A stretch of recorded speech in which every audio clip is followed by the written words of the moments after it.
Et quel est votre constat, justement, Éric Zemmour? D'abord, il faut dire, oui, M. Pupponi a raison sur un point, c'est-à-dire que le plan Borloo, pour ne pas le citer, de rénovation urbaine, a fait du bon travail. Ça nous a coûté 40 milliards, quand même. C'est colossal. Même un peu plus, mais non.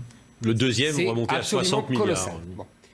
Et d'ailleurs, je vais être un peu critique après, dans le cours de notre conversation, sans doute, à l'égard de l'action de M. Pupponi, mais je tiens à dire en préambule qu'il n'est pas responsable de l'essentiel. C'est-à-dire, ce qui est responsable de l'essentiel, c'est l'État qui a conduit la politique d'immigration depuis les années 70, avec le regroupement familial, avec tous les droits qu'on a donnés aux gens. En fait, l'État s'est dessaisi de sa responsabilité de la politique de l'immigration. C'est-à-dire en donnant des droits aux gens, le regroupement familial et d'autres, c'est les gens, c'est les immigrés qui décident eux-mêmes de la politique d'immigration de la France. C'est ça la grande différence depuis les années 70. Et donc on a aujourd'hui, M. Pupponi dit on concentre la misère, mais évidemment parce que la misère ne cesse de venir.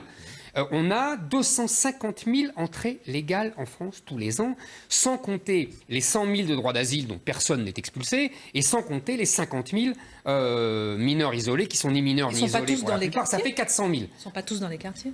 Ah si, pour la plupart. Ils sont beaucoup. Ou alors ils sont, bah oui, faut pas. Ou alors ils sont dans les grandes villes, mais on voit sous les tentes et tout. Mais bon, voilà. Arrondissement. Bon, donc ça, c'est vraiment le préambule. Et je ne sais pas si vous vous souvenez de ce film magnifique dans les années 80, qui était un film québécois qui s'appelait Le déclin de l'Empire américain.